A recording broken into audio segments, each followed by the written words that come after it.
Hey everybody, thanks for tuning in to another episode of the Comic Sand Podcast. I'm your host, Dylan Jumps, and as promised, after last week's little break, I will be covering 2 episodes of Marvel's What If animated series. The first episode is What If Doctor Strange lost his heart instead of his hands, and the second is What If Zombies. So, that really is the title. First I'm going to touch on the Doctor Strange episode. And as I've done before, instead of giving a recap of the whole episode, I'm just going to give you a little bit of the groundwork so that you'll know why this episode is different from what happened in the actual Marvel movies and what the significance is. And I'll do that for both. What if Doctor Strange lost his heart instead of his hands? Now, if you're unfamiliar with Doctor Strange's origin story, and in the comics and in the MCU, I'm sure that there's slight differences, but generally, what happens is Doctor Strange is a world-renowned neurosurgeon, very good at what he does. He's the guy that they call in when, they've exhausted all other options, and he knows it, and he's cocky about it. We start off meeting him. He's kind of a jerk, and this is in his origins. And what happens is he one day is driving his car a little recklessly on his way to an award ceremony of some sorts, and he actually gets into a car accident and loses the ability to use his hands very well. Definitely not as well as you would want to be able to if you're a neurosurgeon. And that's how you make your money. And so that happening leads him on a path where he ends up meeting a society of magical people, I guess you would say, sorcerers. He's the sorcerer supreme. So he does meet a society of sorcerers. The main one being the Ancient One, played by Tilda Swinton in the Marvel Cinematic Universe. She teaches him how to use magic. He regains the use of his hands magically, takes his place as the Sorcerer Supreme, which is what the Ancient One was before him. And that's the basics. He's a really cool character. That movie was, as far as the visuals, wow. A lot of crazy stuff. And so the difference in what happens, like the title suggests, what if Doctor Strange lost his heart instead of his hands? And I'll say that instead of, losing the function of his hands in the accident, he does lose something much more important, heartbreaking, if you will. And it sends him down a very similar path, but more dangerous. And that's I'll leave you with that. It is, there's some heartbreak there, some kind of, mystical horror aspects to it. I'd recommend it if you like Doctor Strange. You don't, either way, it's a good episode. Now, moving on, this one's pretty quick. What if zombies?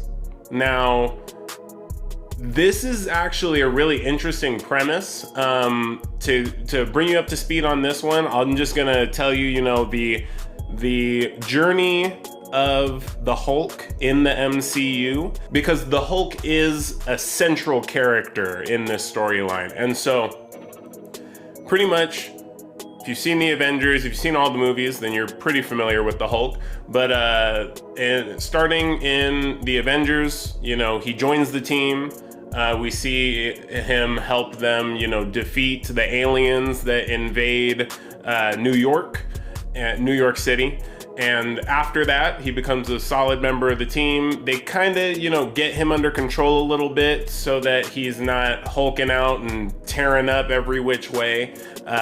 Got him a little bit under control. But by the end of Age of Ultron, he does end up sending himself away on a spaceship and we don't see him again until Thor Ragnarok, where Thor ends up stranded on the planet Sakaar. He finds out that the Hulk has been holed up there pretty much as their gladiator champion, and Bruce Banner has not been seen. It's just been the Hulk staying as the Hulk, and in doing so, kind of aging a little bit. If you think of the Hulk from the Avengers movie, he's kind of like a baby, you know, lashes out whenever he's angry. By Thor Ragnarok, he is pretty much more of a young child, even though he's, you know, kicking people's butts in the arena, and he can talk at this point. And whatnot, and so Thor and the Hulk, who does end up reverting into Bruce Banner before Thor Ragnarok is over, they do escape Sakaar. They go to Asgard. Thor fights along the Hulk to pretty much save the people of Asgard from the villain of that movie, Hela.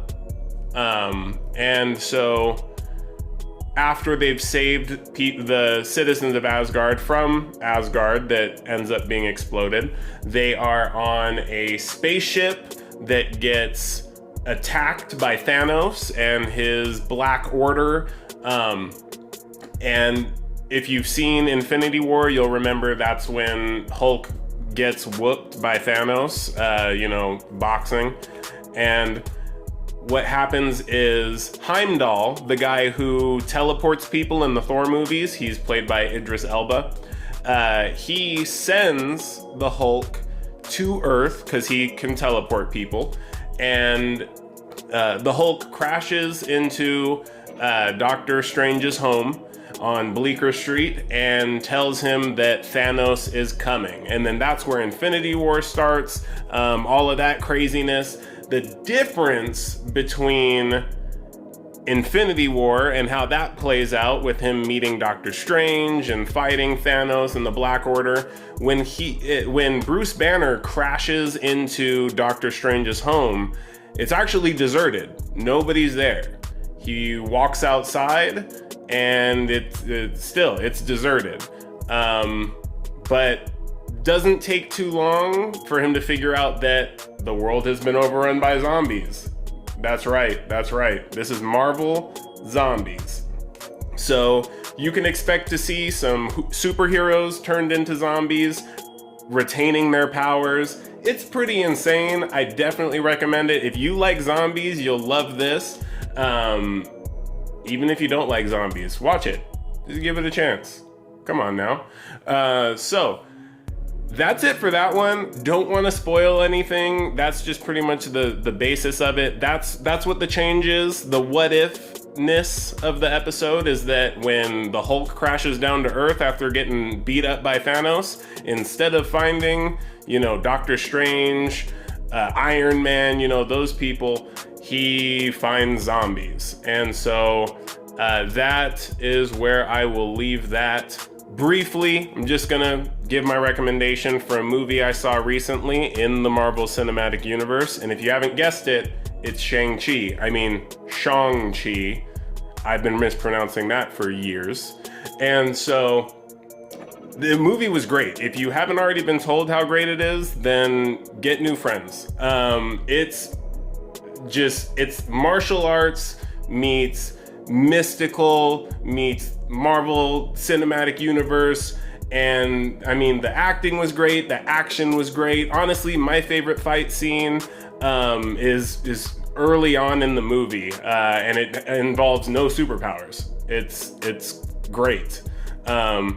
It's about as funny as Marvel movies tend to be, somewhere in between, you know, the first two Thor movies and Guardians of the Galaxy. Is right there. Yeah, I recommend you go see it while it's still in theaters, because it is worth it. I'm gonna leave y'all with that. Any questions about the episode, drop it in the comments. Well, matter of fact, let's go ahead and like, comment, share, and subscribe. All right, y'all. Thanks for tuning in to another episode of the Comic Sound Podcast. Stay frosty.